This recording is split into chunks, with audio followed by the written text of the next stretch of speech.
Here in America, we like to travel around the world, just to make sure that we're still better than everybody else. And if you were to look up a list of the tourist attractions around the world, this is what you would get in order: the Eiffel Tower, the Pyramids of Egypt, Stonehenge, the Terracotta Army, and Disney World.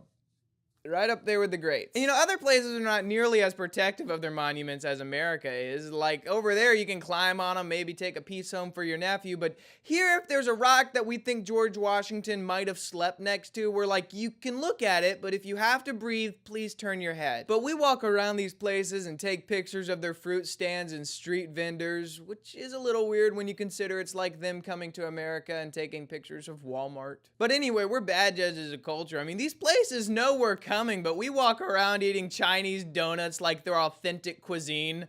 When we're in Mexico, we're just blissfully walking around stuffing our faces like, oh, they sure do have a bunch of jewelry shops around here. And a lot of times we'll pay money to watch someone reenact what they think their ancestors' lives were like. I mean, we'll sit there and watch someone stitch a pair of pants together that they ripped earlier that morning.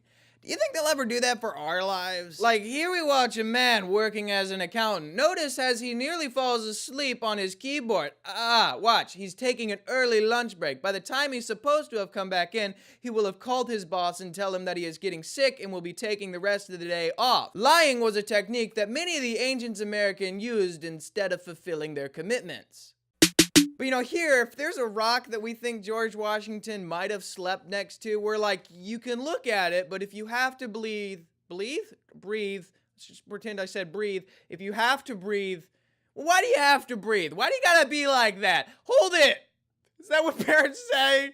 Kids in the car, he's like, Mommy, I have to breathe! Hold it! I don't think that happens.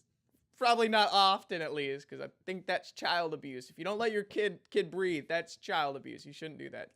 Let your kids breathe. Let the kids breathe. That's cool. I'll go with that. I'm gonna go share the video. Is that funny? I thought it might be, but I wasn't sure.